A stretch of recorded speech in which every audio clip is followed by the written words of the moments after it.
Hello everybody, Asani here, engineer, MBA, and investor. In today's video, I want to talk about Mammoth Biosciences, an article I came across on their website. I want to give my thoughts about the article. I'm going to go over the article. And I do believe we should be talking about Mammoth Biosciences a lot more, despite the company being a private company as we speak on the last day of October 2021. So before I ask you two guys to watch this video, you guys know what I will ask you to do. Like this video, smash the like button, destroy the like button. If you haven't subscribed yet, please consider subscribing. And if you have any input, comment, feedback, leave it in the comments below. Really does help the channel. So thank you so much for the support. This community is growing and I love the momentum. I love the support. Some of you are leaving great comments. Some of you are leaving like research evidence. Like you guys are putting a lot of time and efforts. And again, not only it helps me and you, but it helps everybody that watches this channel. And don't forget, in maybe a few months, people will come back to these videos and read comments. Comments on YouTube videos are everything at this point. Everybody reads comments, so thank you so much for the support, guys. So this article came about Mammoth Biosciences. They posted this genome editing Cas9 immunity, right, from an individual called Tyler Ford. And really, Mammoth Biosciences, again, private company, not a public company, so you cannot invest directly or really indirectly, right? There was absolutely no way to invest. Like Prime Medicine, you can make the argument that you could invest in Beam Therapeutics because they hold 5 million shares of Prime Medicine. But Mammoth Biosciences, it's a unicorn company. They raised their C series, I think it was like 200 or $300 million, around that range. And we covered that video. If you take a look in our catalog of videos, you'll find it. And I'm in awe of this company, right? Not only they're editing genes, but they're looking into diagnostics, they're looking into COVID-19, they're looking at protein discovery, they're working with hardware, with software, they're all over the place. My hypotheses, and I think a lot of people are on the same page, is they're sort of trying to be the Tesla of genomics, right? Again, I actually made that statement the other day that there is no next Tesla. The next Tesla is Tesla, right? Tesla is its own beast, its own company, its own vertical. It's the right time, right opportunities, right leadership. I don't think Mammoth Biosciences will necessarily be the next Tesla of genomics, but I do think they're trying to be something around those lines. Now, genomics is a different ball game, right? The TAM is much bigger. There's so many opportunities, and the fact they're doing diagnostics and genome editing is completely mind-boggling. I think a lot of people who are really experienced with this field will understand what I'm saying here, how important it is for diagnostic tools to get better, especially with how genome editing is going forward with CRISPR technology.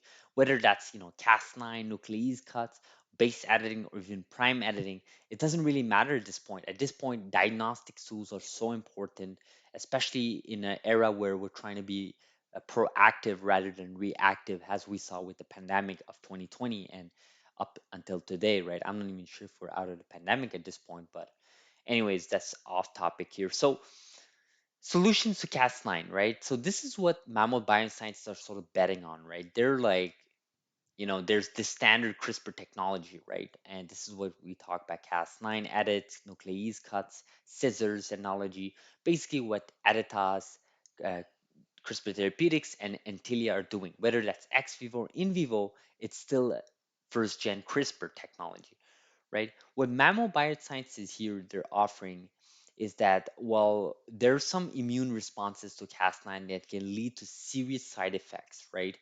And immune response to Cas9 may limit the effectiveness of genome editing. For example, the immune system may kill the cells that express Cas9.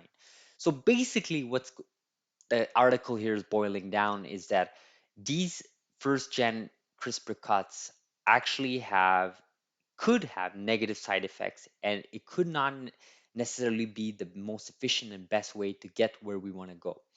And what Mammo Biosciences here are promising is that they have what they say a solution to Cas9 immunity, which basically at Mammo we are developing new Cas proteins for genome editing. These include Cas14 and Cas5. Many of these nucleases come from organisms that are not human pathogens. Thus, our immune systems are unlikely to have encountered these proteins in the past and may not mount to strong responses to them upon first administration. Other researchers are determined to which portions of Cas9 trigger the immune system. They are using protein engineered techniques to alter or remove these proteins of Cas9.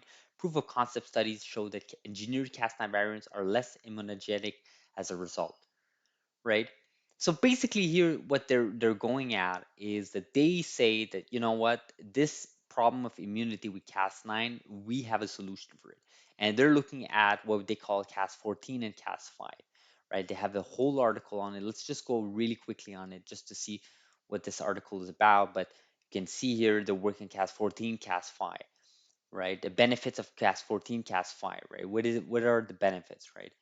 I'm not sure if there's a nice table that they describe it, but basically it's going to, honestly, I can just say it without even reading this article. I already know that they're going to talk about efficiency. They're talking most likely about cost, potentially. Yeah, exactly. More efficient. That's exactly what I'm saying. Has, they can overcome some of the limitation that SPCAS9 have, right? And this is by obviously discovering like Cas 14 or Cas 5. Again, so early still. And again, I do want our viewers here to understand that, there these companies like Mammoth Biosciences, Caribou Biosciences, or Graphite Bio, they're all basically trying to improve efficiency, right? Reduce off targets and basically increase safety. Because in this field, safety is everything, right? The FDA will not approve your drug if it cannot be safe enough to administer, right, to patients. And it makes sense, right? You have all these companies. There are thousands of companies around the world that are basically competing to have their product on the shelves, whether that's in hospitals, that's in your local pharmacy. And it makes total sense to have regulators to really, decipher each of these companies' processes and systematic processes, and sort of go through their product lines and go through their rigorous safety checks. Now, I have my own opinion on the FDA process. I think CRISPR as itself has already proven itself to be here to stay. CRISPR is here to stay, whether that's the first gen of CRISPR, whether that's the second generation of CRISPR, or even the third generation of CRISPR, which in my case, it would be Mammoth Biosciences and Prime Medicine. Second generation would be more Graphic Bio, Verve Therapeutics, Beam Therapeutics, Caribou Biosciences, and the first generation of CRISPR. Obviously, it's the hallmark of companies that we often talk about, CRISPR Therapeutics, Antilia, and Editas. So to me, I think it's amazing that you have these types of companies, including Mammoth Biosciences, that are working on increasing efficiency, reducing off targets, and trying to find new adaptive ways to sort of get around this issue of safety and make sure that, in the future, in 4, 5, 8, 10 years, these types of technologies could be used regardless of a first generation CRISPR result that could be shown to the FDA later on, right? Because this space is very risky. This is what I often talk about. If you find one, two, three, four, five bad set of data, then that's it. That's it. You could be put on a waiting list for years, years and years. So just look at what's going on with Bluebird. No one even talks about Bluebird anymore, right? Halogene, just keep on watching what happens with the halogene. So to me, what Mammoth Biosciences here are doing is basically expressing that, hey, there are better ways of doing this. Let's take a look at it. Let's see what's the progress. Let's see if this promise, develops the the way they mention it, right? Again, it's not a public company, so information is very limited. They could post all these beautiful articles and, basically, quote unquote, pump their technology and their portfolio and their pipeline. But if they're not a public company, then you don't really have, skin in the game in such ways, bigger, right? Because you don't actually have to disclose everything. That's the beauty of being a private company. The negative is obviously you don't get to raise as much as cash as Intilia, Caribou Biosciences, Editas, and Beam Therapeutics, CRISPR Therapeutics have all done in the recent months, especially in the recent month. In recent months where it actually has been a bear market with CRISPR companies, right? Think about this, pause and think about this. How can these companies be able to raise cash during one of the worst bear markets of biotech companies in the recent years, right? And that just shows the power of public markets. That just shows the power of execution and leadership. That's the beauty of going public. I get all these questions sometimes. Why should a private company go public? Well, it's exactly because of that, right? They don't have to scramble around with the Series A's, B, C, D, F at this point, raising cash and getting investors together. They can just like literally file a few documents and raise cash through the public markets. Obviously it's a little more complicated than that, but again, going way on a tangent here. But I wanted to express my thoughts about this article. Wanted to talk to you guys a little bit about Mammoth Biosciences. I think it's an up and coming company. It's one of those unicorn company. Curious to see what you guys think. Leave me a comments below. Like this video if you found value from it. Subscribe if you haven't. And hopefully you guys are having a beautiful Sunday. I just had a little bit of time earlier later today.